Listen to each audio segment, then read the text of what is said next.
everyone, and welcome to my new series that is not about me.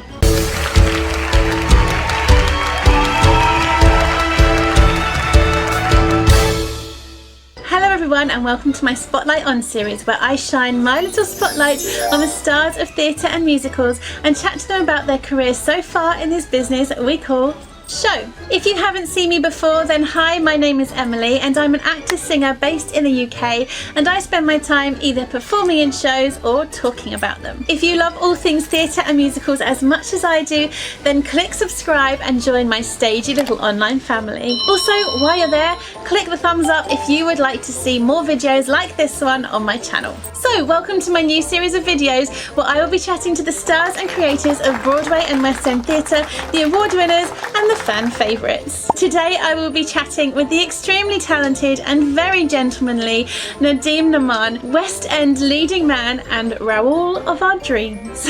NADIM kindly gave up his time to chat to me about his career so far and some very exciting projects that he has coming up in the pipeline. I'm going to try and keep this intro as short as possible because NADIM was so lovely and chatty that I'd love to let you hear more from the man himself. I will, however, just give a small glimpse of NADIM's career so far, just so that we are all up to speed. Upon graduating university, NADIM went on to train at the Royal Academy of Music before kickstarting his career playing Jamie in the last 5 years at the Pleasance, and then straight into The Sound of Music at the London Palladium, starring Connie Fisher. NADIM then went on to play a plethora of wonderful roles, including James in James and the Giant Peach, Lance in The Night Crew, and of course Raoul in Andrew Lloyd Webber's The Phantom of the Opera at Her Majesty's Theatre in London's West End. More incredible roles that NADIM has performed include Armand in Marguerite, Anatoly in Chess, Charles Clark in Titanic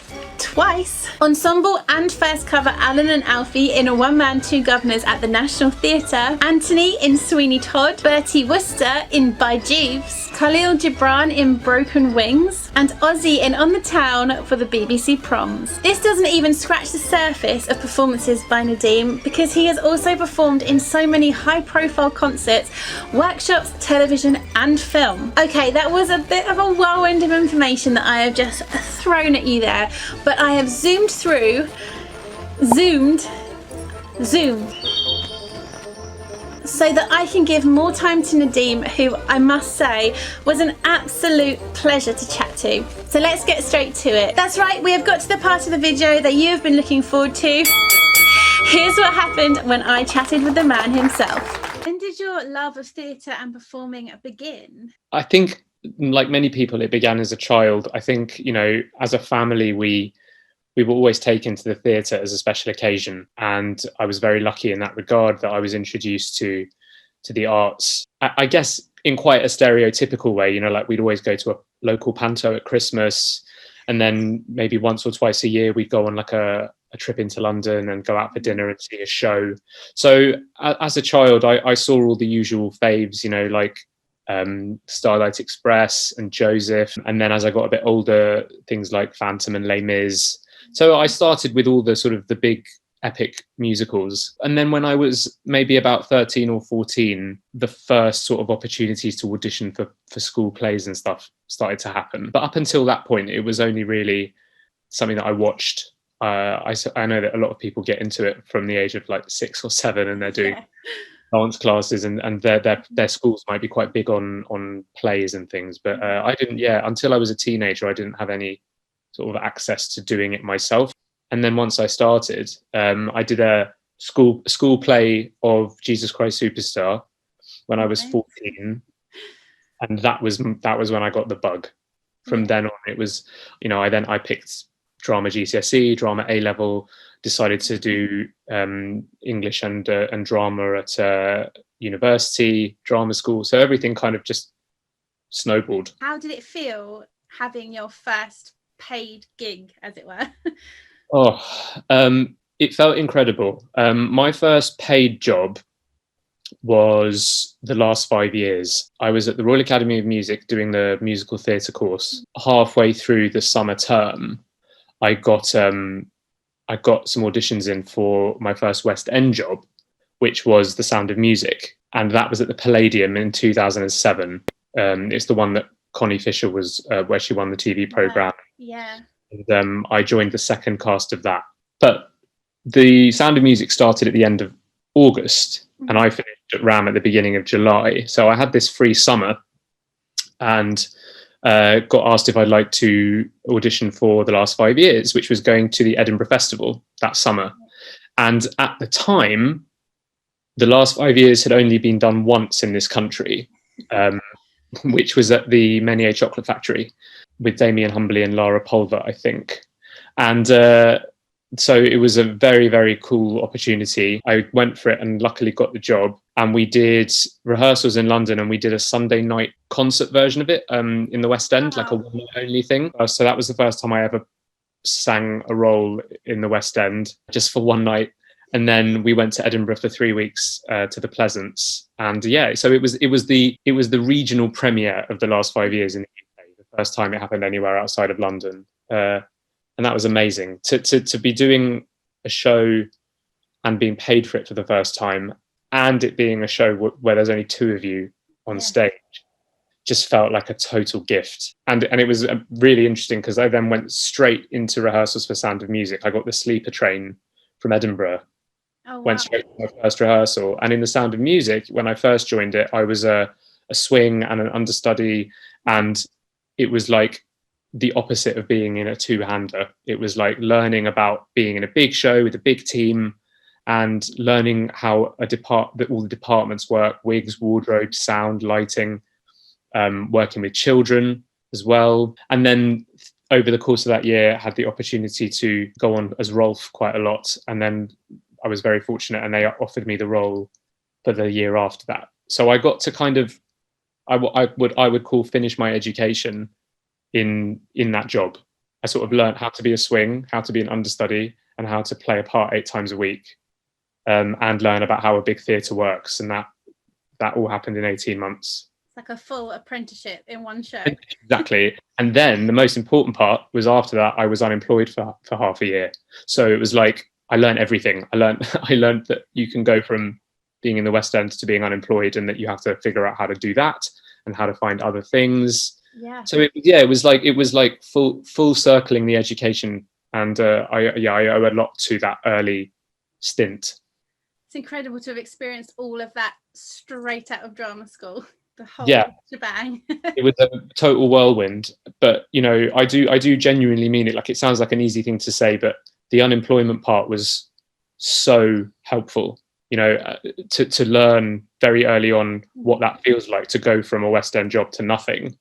And there are lots of performers right now, of course, struggling because of COVID and because of the lack of opportunity. And one of the things that I've had to tell myself a lot to help get me through it is that I've been unemployed for longer than this in the past. And if anything, this is easier because, like, everyone's unemployed. Absolutely. Whereas back then, it felt like all of my friends, all of my contemporaries were landing jobs, getting transfers of shows, getting nominated for things, and you're just sat there waiting for something to happen. Whereas now, at least, like, it's quite widespread a thing. So I there have been a few moments this year where I felt really low, and I've had a word with myself and said, come on, you've at some points been like a year unemployed. You can do this, it's fine. Doesn't make it feel better at the time, but it is an important thing to remember. So I think that, for anyone who's lucky enough to go out straight from drama school into shows, some people will work 2, 3, 4 years solidly without tasting unemployment. And in many cases, I think that can be a harder knockback.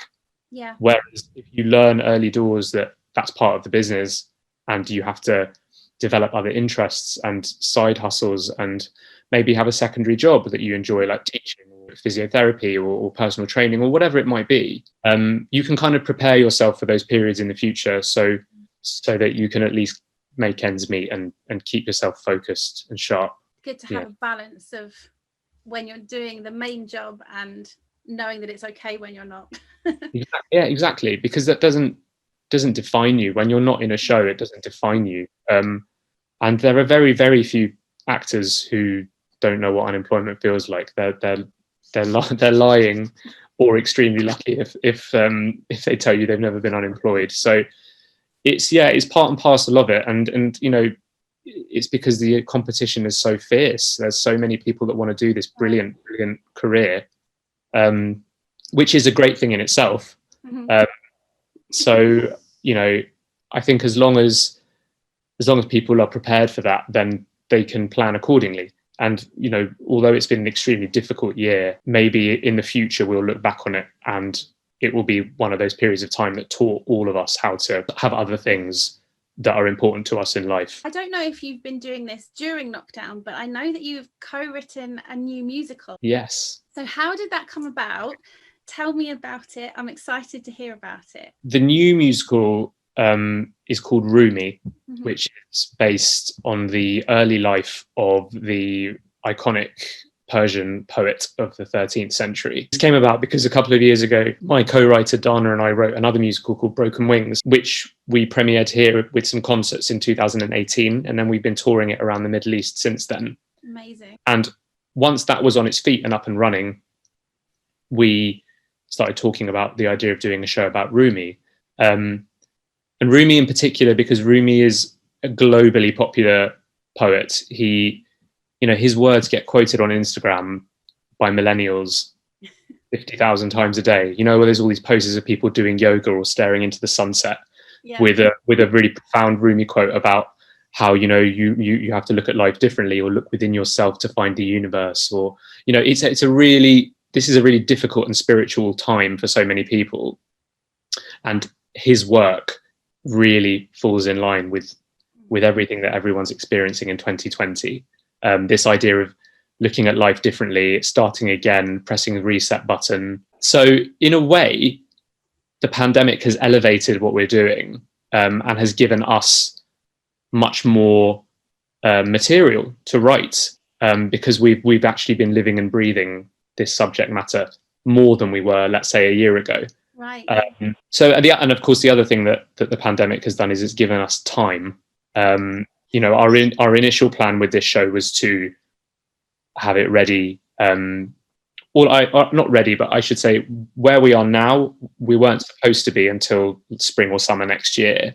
Right. Okay. But because we've had all this free time, you know, with no choice, we've had much more time to write, much more time to talk, much more time to read and research, meet potential singers who we're going to work with on recording the concept album. So it's actually helped us in a roundabout way. Obviously, we'd much rather be in a room with creative people putting it on feet and hearing it out loud. But I think we're nearly at that point where it's going to start to be possible. And yeah, we're going to record an album over the next 2 or 3 months and just put it out there, put the music out there, and let people get to know it and hopefully like it, because we can't put on a live show right now. But it's just an interesting way of approaching it from a different angle, I guess. And I know that in the past people have done it, like, you know, not that we're in any way comparing ourselves to these kind of shows, but things like Chess and Jesus Christ Superstar were very popular albums before anybody ever saw them on stage. So if that could work in the 70s and 80s and everyone's stuck at home right now, why not give them a musical that they can listen to and visualize in their minds, rather than force a live version to happen faster than might be worth it. Are you going to be on it yourself? I am going to be on it myself. Yeah, I am. I wasn't initially going to be, but my co-writer Dana persuaded me that it was a good idea, and I see her point. You know, she basically helped me see that I've been living and breathing this thing since March, and I've given so much to it and have put so much of myself in it. Lots of the lyrics are things that have been applicable to my experience of the subject matter, and I think as soon as people hear it, you know, they'll recognize the themes as things that they have experienced during the course of this year, and reflecting on what they want their lives to be after this year, and where they see their future going, and how they might have been muddled in the past, going along with things they weren't happy with. And there's a lot of self-discovery and self-exploration, and I think that we can all relate to that. Yeah. So by the time we finished writing all the songs, she persuaded me very quickly that it would be really nice if I was playing one of the roles on it. But what's nice about this story is it's about a really iconic man, really iconic figure, but we're looking at like his origin story, like where he came from and how he sort of rose to prominence. And the main narrative is about how, through that success story, the people closest to him in his family suffer. And I think that's quite a common story through history about what happens to a sort of normal person who rises to the top. And the people who were there at the beginning perhaps start to fall by the wayside, and they sort of lose their importance, and they go through a lot of pain and hurt as a price to pay for the success of their loved one. He is a brilliant man, but like all tragic heroes, from Shakespeare to Greek plays to musicals or whatever you want, you know, every tragic central character has to have flaws. Yeah. And in Rumi's case, his flaw was that he just got so swept up in what he was doing, and so swept up in his love for certain people, that he sort of wasn't aware at the time of what that was doing to other people closer to him. Trying not to give away too much. It sounds absolutely amazing. Like I really can't wait to hear when you got the album. Thank you. We basically got a cast. We're just sort of not getting too excited about it yet because of COVID, and because of people's commitments and availability can change at the drop of a hat, and people can suddenly, you know, have to isolate and not be able to make things. And so it's all a bit precarious, but we've approached all the actors we want, and they are all on board. And we also did an open call on social media to find Middle Eastern, North African and Asian performers. So it should sound big, it should sound exciting. And I think it might be, I don't know this as a fact, but I think it might be the first ever musical produced here that has a cast that is 100% Middle East, North African and Asian. Amazing representation. Yeah, that's the, you know, we with everything that's happened this year, with our previous experiences in other shows where we, you know, we've all been complicit in the business of not asking enough questions and not pushing hard enough. We made a conscious decision after Black Lives Matter this year and all the conversations that have come off the back of that, to just try and do this properly, try and be as authentic as we possibly can, and just give representation and opportunity to people from the region that this story is set. So yeah, it's been a really cool process, and I'm really excited about dropping that cast announcement, and hopefully getting a lot of support for the fact that we are, you know, trying to be as authentic as we can and do the representation thing authentically. You have done a lot of very prestigious shows in the past, obviously Phantom of the Opera being massive, as you said, The Sound of Music, there's tons. What have been your favourite roles, and are there any that you would want to reprise? It's such a hard question. I think my favourite role of the like prestigious ones, my favourite role might have been Anatoly in Chess. That's a really difficult role. It's a really difficult role to make people sympathise with. He's a really bizarre character, deeply flawed person, but then has this like soaring and romantic music to sing. And I guess Chess as a story is not particularly like no one's particularly sympathetic in it. It's a story about a very kind of backhanded and corrupt Cold War environment, and to try and bring that to life in a political and complicated plot as well was a real challenge. Yeah. I think of all the roles I've done, that's the one I'd like to have another go at some point, because we only got to do it for 5 weeks at the Union, and just felt like we were beginning to really get our teeth into it, and then it was over. Obviously, it goes without saying, I adored every show as Raoul. That's just, you know, that's about it being a complete privilege to play a role in a show that everyone in the world has heard of. There aren't many things like that. And I think as musical theatre fans, we take it for granted. Like, you know, so, I'll give you an example. I remember when I got cast in One Man, Two Governors by the National. For me, at the time, being cast by the National in a play was the biggest deal in my career. But I'd go around, you know, my friends and family would be saying, what are you doing next? What are you doing next? And I'd tell them, and they'd literally be like, What's that? Because they don't, because, you know, to the general population, things like the National Theatre, Richard Bean, the writer, you know, they're not on the radar of the general population. But you could be anywhere on planet Earth and say that you're Raoul in Phantom of the Opera, and people's faces light up. And it never ceased to amaze me how much of a privilege that was. And I always used to say that when you're in a show like Phantom, or I guess Les Mis or Wicked or Mamma Mia, like these mega shows, the part is never really yours. You're like part of a massive giant relay race. Yeah. Like someone hands you the baton, you look after that role for a period of time, and then you pass it on to someone else. And yeah, you pour your heart and soul into it and you try and make it your own, but you are part of something much bigger. You're part of something huge and global. And, you know, hundreds of actors have played Raoul, hundreds of actors have played the Phantom. But that's the cool thing about it. It's like the characters and the show are the stars, rather than any one person who's in it at a time. And that's what keeps them running for decades after decades, you know. Very true. Do you have a dream role that's on your bucket list that you want to fulfill one day? Oh, yeah, I've got a few. It's really fun to answer that question now because I'm 35 now. I've got 2 kids. My voice is getting lower as I get older and get less sleep because I'm a parent. So the answers to this question are very different to what they were at the start of my career. Yeah. I'd be lying if I said that I'm not desperate to play the Phantom one day. I think it's just the most iconic musical theatre role for a male, particularly also because of how my singing training and my style of voice, I think, lends itself to that type of music much better than, let's say, commercial musical theatre with a contemporary sound. I would adore to play that, and especially having spent so much time in productions as Raoul as well, and just the opportunity to do that story from the other side of the love triangle would be really interesting. So I'm hopeful that I'll get the chance to audition for that when the world returns to normal, and maybe I'm a bit older, you know, we'll see what happens. But similar note, I'd love to have a go at Javert one day. I like Joe Gillis in Sunset Boulevard.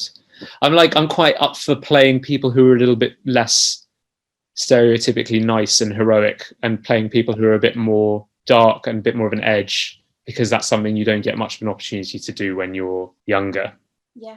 Musical theatre casting in general for younger characters tends to be, you know, things like Roll Up in the Sound of Music, and then your Mariuses and your Fieros and your Raouls, and, you know, those are the roles you have your eye on when you come out of drama school. But that ship has sailed now.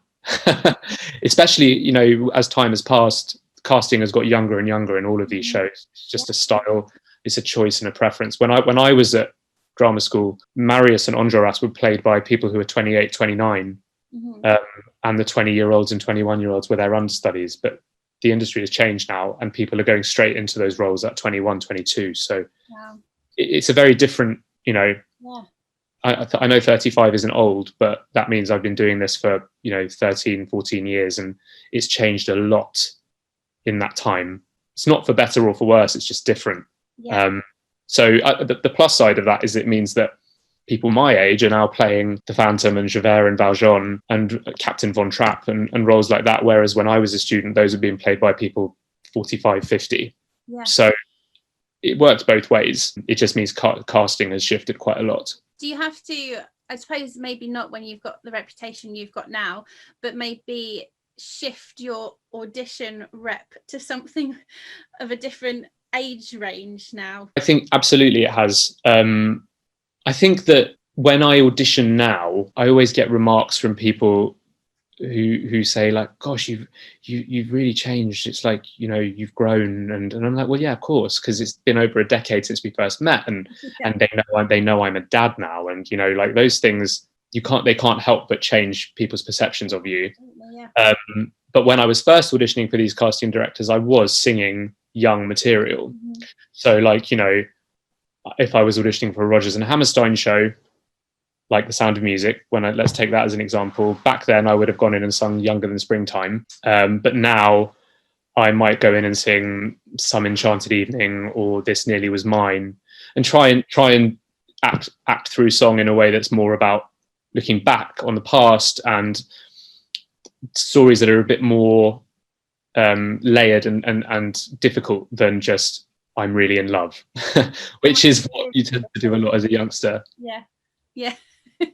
You have just been involved in creating a new charity release of the Dear Evan Hansen song You'll Be Found for Cheer Up Charlie. For anyone that doesn't know the Cheer Up Charlie campaign, can you just tell us a little bit about that and how you got involved? Sure. So Cheer Up Charlie is an initiative set up by Charlie Christensen, who rose to prominence. I think it might even now be like 2 years ago. It's gone very quickly, but he rose to prominence because he was a victim of bullying at school based on the idea that he liked the performing arts, and he endured bullying for a love of singing and dancing and acting and being creative in an environment where, you know, boys will wrongly be boys, and boys will be feeling a need to adhere to a stereotype for many different reasons. And Charlie's story is so powerful because his singing teacher at the time, Jackie Hughes, decided to share this on social media. And the response Charlie had was so significant that the entire arts community, and even more the national media, you know, got involved and gave this story prominence. And essentially it has become a really strong driving force of anti-bullying campaigns with children. And we recorded this song, we recorded it quite a while ago before the pandemic. And then the pandemic happened, and also Dear Evan Hansen was released in the West End. So there was a clash of interest in releasing our version of the song at the same time that the show was opening. Yeah. So everyone decided it would be best to wait a bit and give it some time. And now here we are a year later, and there's this beautiful video that's been brilliantly produced by Auburn Jam Music, who also recorded the track. And it's in association with the Diana Award to raise funds for anti-bullying. And it's just a beautiful, beautiful project. And I think that it will actually carry more weight off the back of the pandemic than it would have done a year ago, when everyone was really busy and everyone's focus was very split in different places. And now, you know, it's been a year of reflection and a year of time with loved ones. And I think it will pack a bit more of a punch. Hopefully we can raise lots of money for this amazing cause. Well, thank you so much for chatting to me today. It's been an absolute pleasure. Not at all. Honestly, thank you for asking me, and it's nice to sort of touch base on the theatre world. I really hope that you've enjoyed me shining my little spotlight on NADIM NAAMAN today. If you did, then please give this video a thumbs up, and if you'd like to see more videos like this one, then click subscribe, because I have so many more videos ready and waiting for you coming very soon on my channel. More amazing stars of the stage, award winners, directors and writers. You do not want to miss it. Take care, everyone. Bye. Hi, thank you so much for getting to this part of the video. I really appreciate you taking the time out of your day to watch. I'd love it if you could click subscribe so we can stay in touch, and a little like would be nice as well. So why don't you leave a comment, just say hi, or let me know any songs you like or anything you'd like to see me cover on this channel, and I will see you in the next video. Bye!